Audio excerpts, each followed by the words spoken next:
Reverend Dickie Love tells a story about an overworked mom.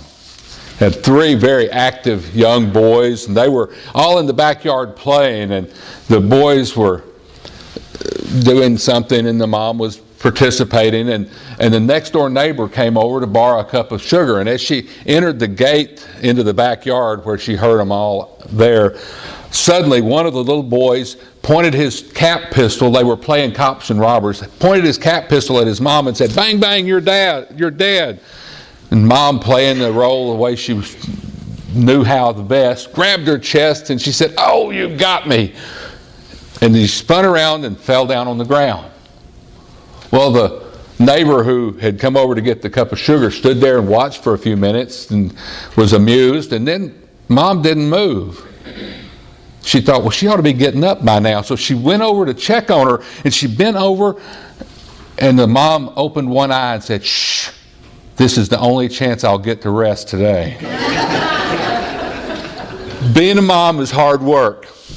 Being a parent is hard work because they don't give out user's manuals with children. Someone said being a parent is like being pecked to death by a duck. Being a parent is a lot like trying to nail Jell-O to a tree. Or being a parent is like herding cats. It's almost impossible. I like whoever said life's golden years aren't in retirement. Life's golden years actually refers to that period in your life when your kids are too old to need a babysitter and too young to drive. It's tough being a parent in today's world. And that's where the 23rd Psalm comes in, especially that portion which we're going to pay particular attention to today. But we're going to begin by reading the entire 23rd Psalm again. "The Lord is my shepherd, I shall not want. He maketh me to lie down in green pastures. He leadeth me beside the still waters. He restoreth my soul. He leadeth me in the paths of righteousness for his name's sake. Yea, though I walk through the valley of the shadow of death, I will fear no evil, for thou art with me. Thy rod and thy staff, they comfort me. Thou preparest a table before me in the presence of my enemies. Thou anointest my head with oil, my cup runneth over. Surely goodness and mercy shall follow me all the days of my life, and I will dwell in the house of the Lord forever." This is the word of the Lord. Thanks be to God. The part I want us to look at today is the second half of verse 3. "He leadeth me in the paths of righteousness for his name's sake." One of the jobs of the shepherd is to make sure the sheep receive the right nourishment. They follow the right paths. They follow the right trails to reach the pasture. The shepherd has to be on the outlook to make sure that none of the sheep wander away, that they don't get distracted and led astray. In a sense, the work of the shepherd is a lot like a parent. This today is the beginning of Christian Family Week. And there are some attributes of the Good Shepherd, some that are similar to those of parents. And maybe it's some that we need to develop as a congregation so that we can be the best parents, grandparents, congregation to the new people in the church and to new people in our community that are looking for a church.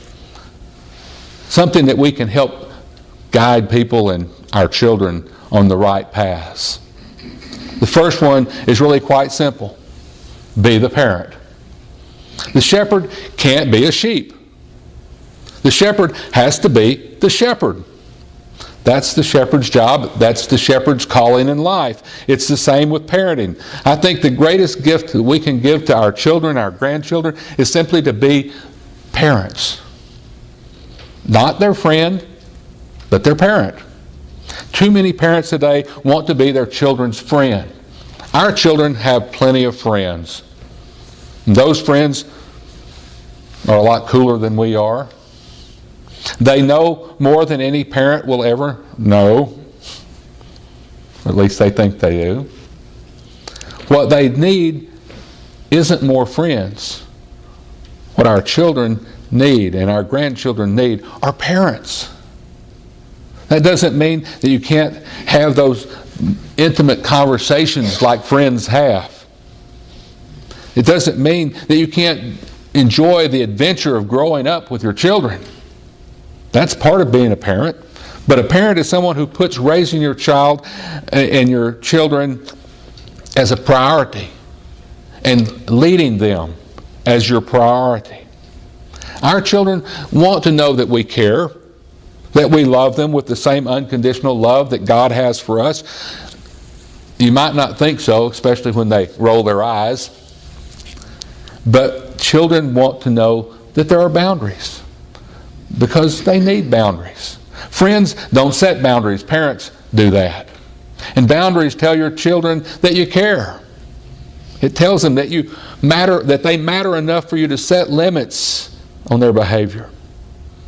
And yes, they push the boundaries.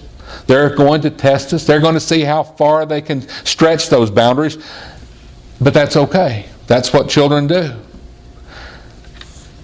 It's a maddening thing as a parent, but it's part of your job. As members of this congregation, as members of the church, we have a responsibility to help others. Learn about us.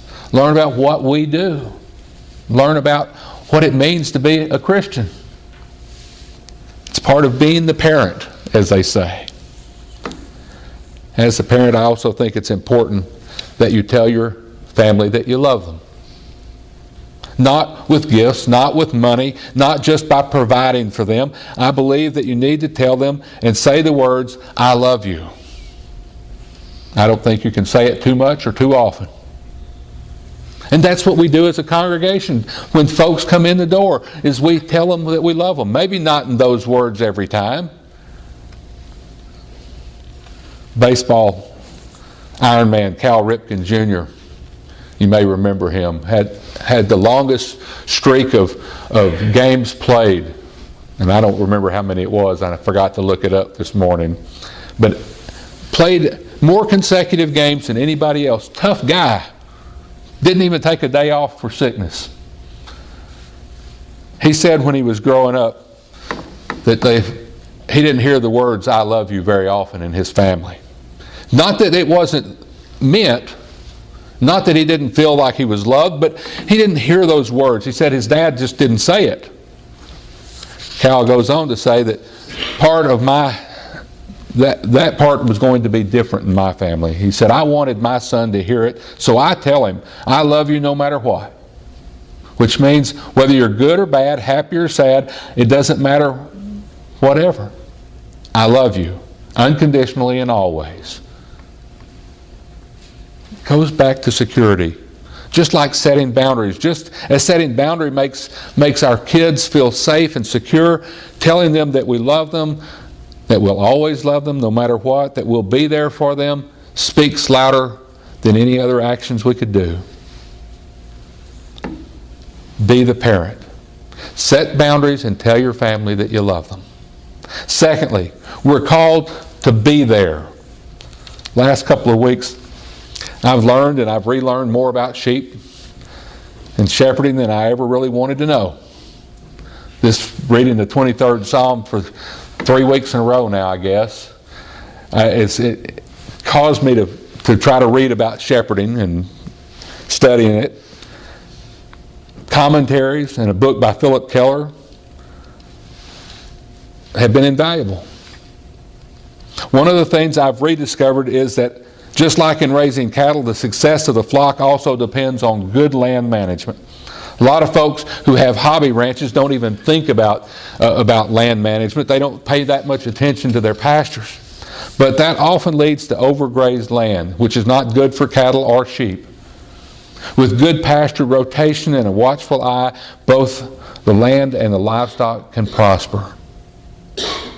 But that means somebody has to be willing to devote the time, the effort into walking the fields, knowing the state of each of the pastures. It means walking among the livestock to check them out firsthand. A friend of mine told me that when he was a kid, he used to walk among the cows every day. He said, they got used to me. He said, I'd carry a bucket full of cubes. And the cows and the bull really liked them.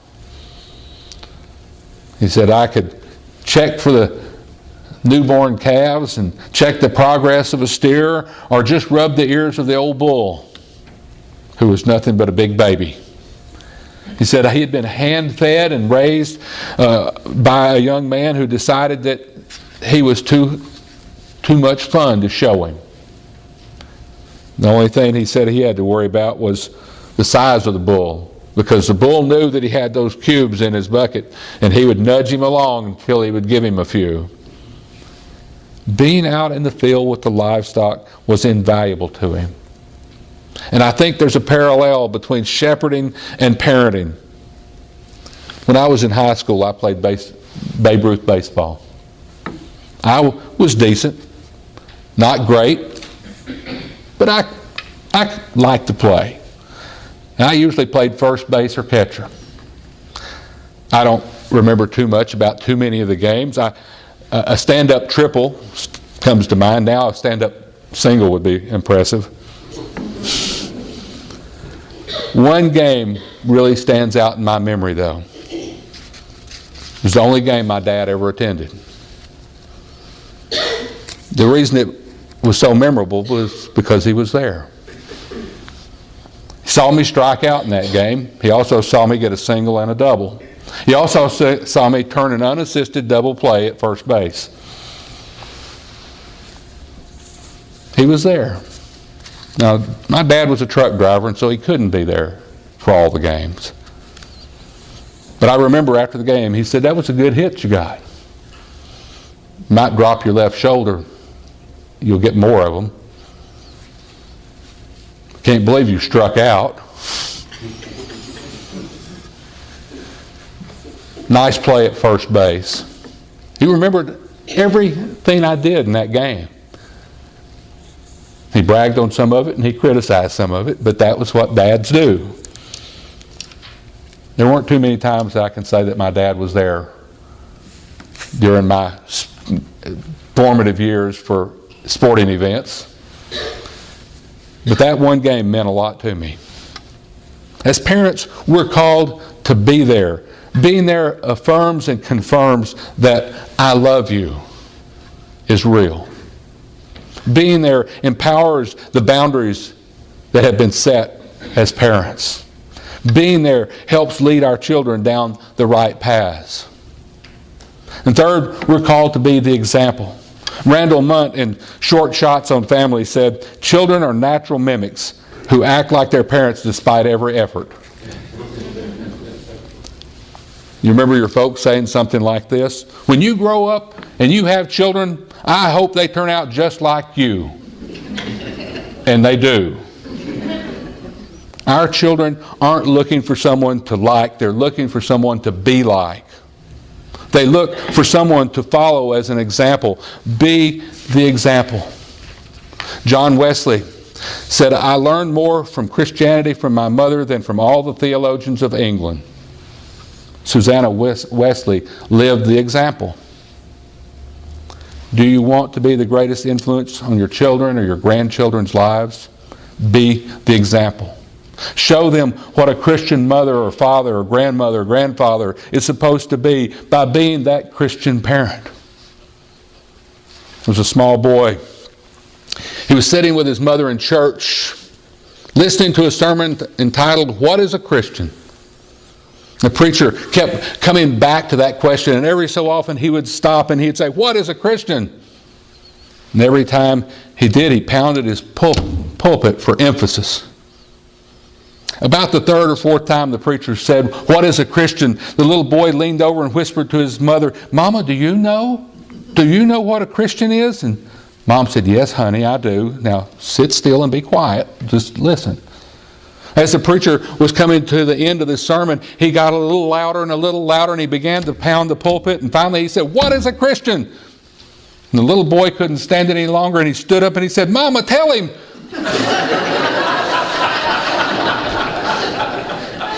If we as parents will be the parent, if we'll be there and we'll be the example, our children won't have to ask if we know what a Christian is. They'll see it for themselves, and they'll know firsthand, and they'll follow you down the right path for God's name's sake. Be the parent. Be there. Be the example. Now, I have to tell you, I've been here 10 months and 4 days. More or less.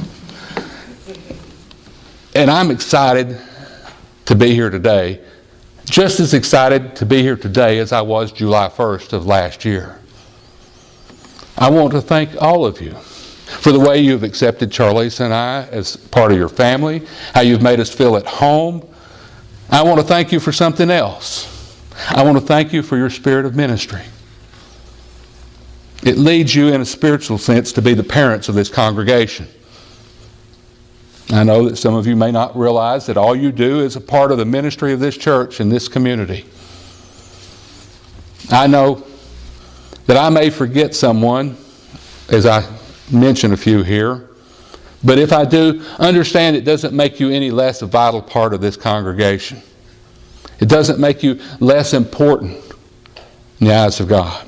I want to thank, first of all, the elders and the deacons for the ministry that you do in the spiritual matters surrounding worship in this church.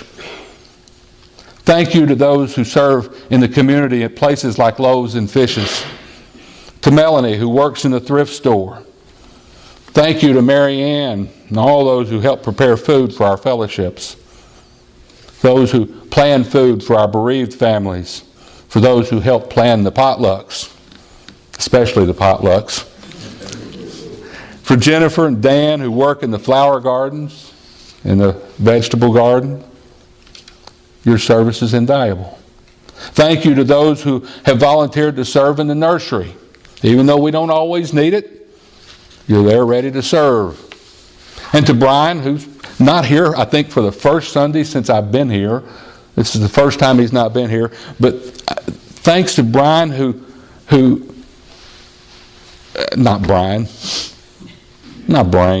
Craig, I'm sorry. I guess because he wasn't here, I couldn't remember his name. Thanks to Craig, who runs the sound system and knows when to turn me up and when to shut me up. And maybe if he had been here, he would have shut me up just then. Thank you to Brian, though. I guess this is why I just jumped ahead, who's leading our Sunday school. Thank you to our readers who read the scriptures every Sunday morning. To the choir, to the musicians, to David, who keeps me in line sometimes. Sometimes he can't, but he tries. Thank you to the worship committee who oversees our special services, to those who decorate the church inside and out, to those who take care of the lawn and all the grounds, who maintain the building. Thanks, Doug Carr, for being the treasurer. To all those who serve on committees. If it weren't for you, the church would be in disarray, running, as my grandmother would say, like a chicken with its head chopped off. And finally, thanks to all of you who attend worship. Where would we be if it weren't for you? Well, we wouldn't be standing here today, would we? Oh yeah, thanks to those who attend Bible study, because y'all give me the inspiration for many of my sermons. It takes all of you, men and women, to make this a church. You may not recognize it, but everything you do, everything that you're involved in, is a part of the ministry and worship that we're called to do. It's part of being the parent. It's part of being there and being the example to our congregation and to our community. And it is the good news that we've heard today. Amen.